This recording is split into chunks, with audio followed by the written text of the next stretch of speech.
Joan Francesc Mira ha navegat durant més de 40 anys com un odisseu modern per la literatura, l'assaig, la traducció i l'antropologia. Avui parlem amb l'autor d'una obra vasta i prolífica que inclou títols com Borja Papa, Els treballs perduts i Sobre la nació dels valencians.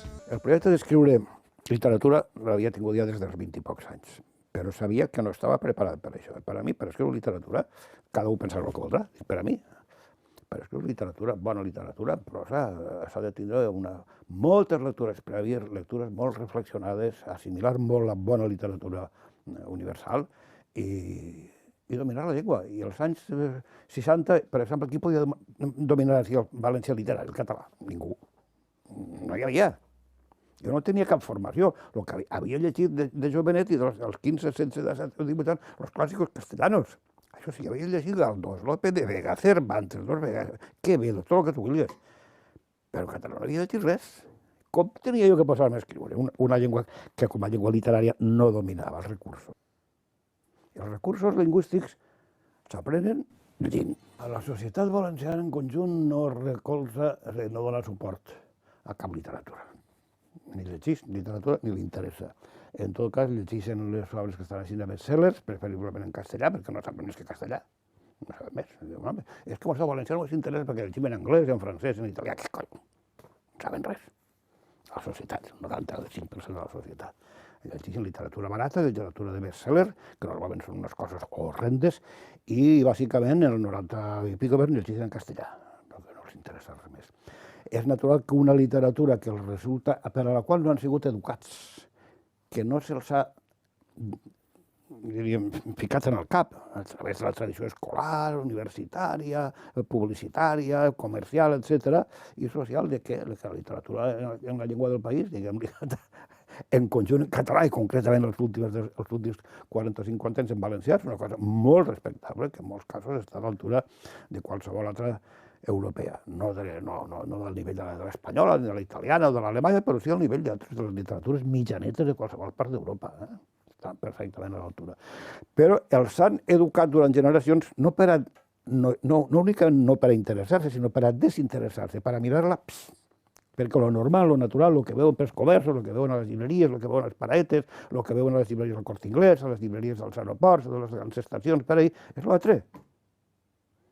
Bestsellers traduïts, que la major part són infectes, perquè literatura bona, anglesa, francesa, alemanya, etc., traduïda, també en llegeixen molt poca, molt poca.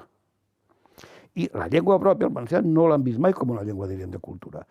I la putada és, perdoneu la paraula, que sí que ho és cada vegada més, no solament des del punt de vista històric, que era una llengua que al segle XV era importantíssima, sí senyor, al segle XV hem dit el millor poeta d'Europa, sense cap dubte, o sigui, al nivell poètic d'Ausiàs Marc és el number one, no hi per voltes. Conec una mica de la cosa i sé com s'ha. I el primer llibre de narrativa sèria ja premoderna que canvia completament la visió de les coses és el Tirano Blanc. No hi ha res igual en tota Europa. Tu agarres el Tirano Blanc i els versos d'Ausiàs Marc i no n'hi ha res equiparable en tota Europa. A qui li importa? A qui li importa? Qui ha estat d'entitats, diríem, cíviques públiques des de fa 200 anys o 100 anys, els que tu vulguis, donar-li això la importància que té. En celebracions, en monuments, en festes, en congressos, en coses, en tal, en festivals. És que les coses tenen la seva causa, i la causa és això. És la devaluació d'allò propi que comença des del segle XVI o XVII. I a partir del principi del segle XIX ja és la catàstrofe.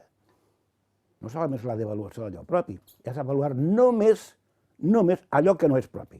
I això, en la terminologia clàssica, es diu alienació. El bo és el que és aliè, el que és dels altres. El que és nostre no val. Els nostres monuments, pintors, catedrals, paisatges naturals... no. El que val és el dels altres. Qui s'havia interessat així per una família que és emblemàtica de tota Europa, coneguda en tot el món, que és la família Borja, encara que és coneguda de mala manera, per desgràcia? Ningú. Els Borja a València no existien. I és una família d'una importància brutal, emblemàtica, al centre del Renaixement. Què hem aconseguit la nostra generació i els que han vingut després? Moltíssim, moltíssim.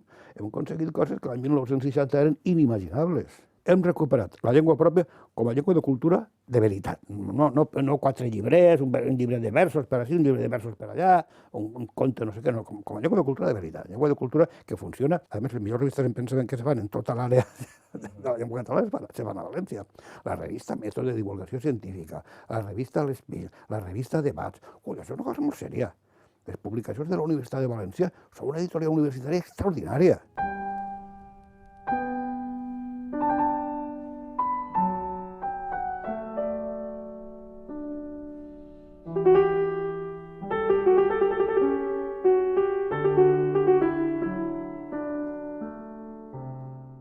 Començo per Homer, que és el meu, està dins del meu cor. Jo, si pot ser cada dia llegir uns passatges de l'Odissea en grec, que és la meva gran satisfacció. Comencé per Homer, continuo pels clàssics grecs, els clàssics llatins, els medievals, Dante, que és l'atrapació meua. Jo vaig començar a fer traducció de clàssics en sèrio, amb la Divina Comèdia, per ahir deu haver una. Literatura actual, sí. Molt, jo, de literatura més contemporània del segle XX, els meus preferits, en tinc la tira, són els grans novel·listes, tota la gran tradició novel·lística nord-americana. Des dels anys 20, des de Tennessee Williams i companyia, fins a més contemporanis, Saul Bellow és un dels meus preferits, i així no podíem continuar, podíem fer una repassada per ahir.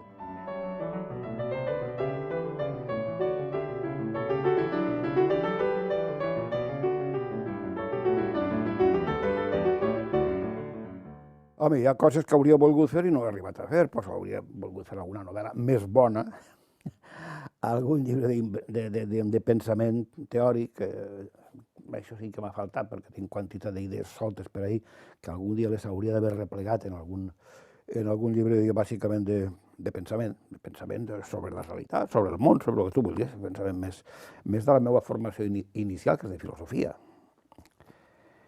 Però podria haver fet altres coses, però escolta, ja he fet massa i tot. Temps no he tingut, sí, per una raó, però jo tinc que, i això sí que puc dir-ho honestament, no he perdut molt de temps. He procurat el temps que tenia aprofitar-lo. Des de l'any 60 o 61, que havia estat ficat en tingladillos de política clandestina. El primer Partit Socialista Valencià clandestí, després més, i sempre està ficat en una cosa o altra. Sempre. Per casualitat vaig conèixer el primer nucli inicial de tota aquella colla de la generació de l'any 60-61, que van començar a moure a la universitat, tota aquella colla, gent que estaven estudiant dret o història alguns d'ells, i, bueno, tots estaven, en aquella banda estava Márquez, Niñoles, Luis Aracil, Liceu Climent, Alfons Cucó, historiadors, filòsofs. El primer que ha fet filosofia en català sincer va ser Josep Lluís Blasco, que va morir, economistes, estaven tots allà, Vicent Soler, que diré jo.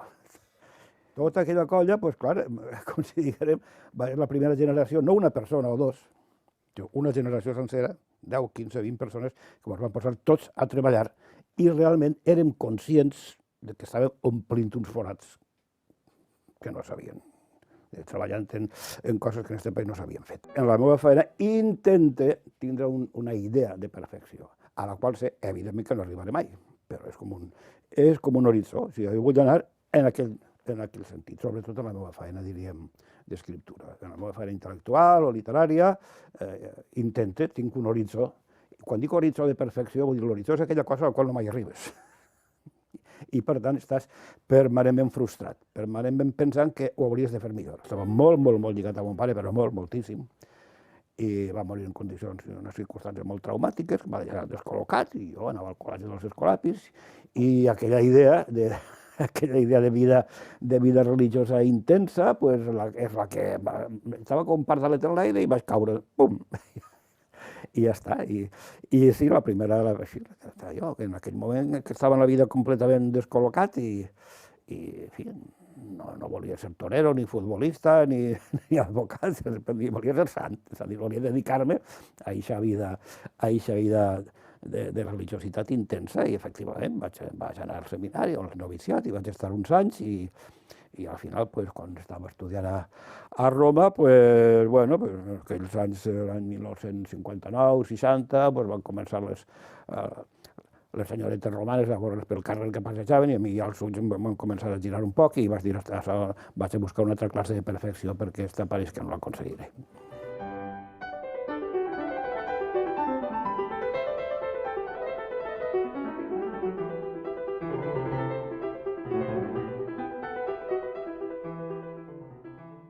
Diríem que jo tinc una relació d'amor amb València, però amor intens i mig frustrat, perquè València no té cap relació amb mi. Jo la vull molt, i quan vaig a abraçar-la resulta que a mi no li interessa. València ciutat, però és la meva ciutat, i ja està, encara que visc així transitòriament des de fa 50 anys, però és la meva ciutat. Jo vaig, no dic cada dia sí, dia no, però una vegada o dues a la setmana a València sí, tinc allà el meu racó. Jo no puc estar a València i no tindré casa, perquè és la meva ciutat, i sempre ho serà. Però és un amor en bona part frustrat. Frustrat vol dir que la persona estimada no te correspon tant a la mateixa intensitat que tu poses. Tota la meva producció assagística, general, en el meu cas, inclouria diverses dimensions o aspectes. Hi ha un aspecte que és més estrictament de ciència social. Antropologia social, estudi que bàsicament és evolució de les societats tradicionals, o bé, en concret de la societat valenciana, d'un tipus de societat rural que ha evolucionat en l'època del canvi de ser una societat purament rural aïllada, de ser una societat ja integrada en l'economia global, en l'economia industrial, etc., i això produeix uns canvis interns i culturals molt importants. Això és una de les coses, o un dels interessos que va provocar al final el que jo vaig tenir l'oportunitat d'aconseguir la fundació del Museu Valencià d'Etnologia, que en aquest país, entre altres moltes coses, que no hi havia ni un sol museu d'etnologia, res, ningú s'havia preocupat. Vam fundar aquell museu amb moltes dificultats, perquè a les autoritats culturals i polítiques del moment no els interessava això, els interessava només l'art modern, l'art contemporani, i això van dedicar tot, al museu no hi van fer cas, i jo, quan vaig veure que allò no els interessava, ho vaig deixar. Dic, no us interessa, ja està fundat, està en marxa, ja fareu el que voldreu. Però ahir va quedar en tota una previsió de fer tot un centre d'estudis important que després no s'ha realitzat perquè no els ha interessat als que manen i posen els diners. Pensaven que el més fino i moderno era l'altre i s'acabó. Jo contra la ignorància i contra la curtedat mental del que se pensa que és internacional, perquè no es preocupa de les coses de la societat real, doncs ja, si és tonto, jo no tinc la culpa, per molt que siga conseller de Cultura. Quan no escric, ara, per desgràcia, és més temps del que jo voldria, bàsicament, hi ha una cosa, jo soc tinc una addicció profunda i incurable, que soc un addicte a la informació. Tinc una informatitis permanent, crònica, i per tant jo cada dia dedico una mitjana de 2 o 3 hores a la informació. Sobretot des de que no gastes matins fent classe a la facultat, a la universitat, fent classes de greco i cultura clàssica, doncs soc un viciós, no puc viure sense saber el que passa a tot arreu. O sigui, jo cada dia, a part de... Ara, diari en premsa no em compro, escrita perquè em posa nerviós. Algun dia compro La Vanguardia com a màxim, perquè qualsevol altre diari em posa frenètic. És d'una indecència ja inexplicable, que no té noms. Me miro el dia que compro el diari, després estic subscrit a algunes publicacions. Des de fa quasi 40 anys estic subscrit al setmanari Time americà i al Nouvel Observateur, són les meves fonts d'informació sèria, de setmanari d'informació de veritat, i m'has llegit cada setmana, de la primera pàgina fins a l'última. Escoltar música això és apa. Jo a vegades me posa música de fondo, la ràdio, però quan vull escoltar música de veritat em posa bajo o alguna cosa per l'estil i ximpo. I me quedo, com diuen en castellà, traspuesto. I això és la meva droga profunda. Partint de l'antropologia social, em va interessar el fenomen, l'estructura de les societats nacionals. Què n'hi ha d'això? Què n'hi ha darrere del concepte, de la paraula o del terme nació? Què n'hi ha? Doncs n'hi ha 1000 coses diferents. Què és una societat nacional? Què és una cultura nacional? Quina relació hi ha, per exemple, entre la llengua i la nació? Quina relació hi ha entre això i el que diem moviments nacionals, per exemple, d'emancipació europeus o després colonials? Tot això, com a fenomen d'escala mundial, és el fenomen més important del segle XX, de la societat contemporània, que no dubto, és el més important, el que més ha canviat totes les coses. Doncs em va interessar molt fer-ho, estudiar-ho des del punt de vista teòric i analític. I ahir vaig llegir un llibre que es diu Crítica de la nació pura, que és un anàlisi i que canviava molts conceptes des que circulaven per ahir, basats només en l'economia i la política, perquè el fenomen és molt més complex. Això mateix aplicat al País Valencià, que en definitiva és el meu país, és la meva gent i és la societat sobre la qual jo tinc, o he assumit, una certa responsabilitat, no per res, sinó perquè és la meva. Si hagués nascut a Holanda seria una altra cosa, o a Dinamarca, que és on tenia que haver nascut ja, perquè ja aquestes coses ja no es preocupen, ho tenen resolt. El meu activisme deriva del que t'he dit abans, d'aquest sentit de jo entenc, ja fa temps que ho predic, que ho escric, que ho dic, jo entenc per a mi el patriotisme és la responsabilitat sobre el teu patrimoni històric, cultural, social, lingüístic, literari, natural, paisatgístic, això és el patrimoni. I la pàtria és el patrimoni. Per a mi la meva pàtria és el patrimoni valencià. I per tant, defensar això, promoure la valoració d'això, intentar que la gent siga conscient de què són i de l'important que és ser això i mantindre aquesta personalitat pròpia, ser conscient d'allò que eres, i això ha sigut el meu activisme aplicat a la meva societat i a la meva gent.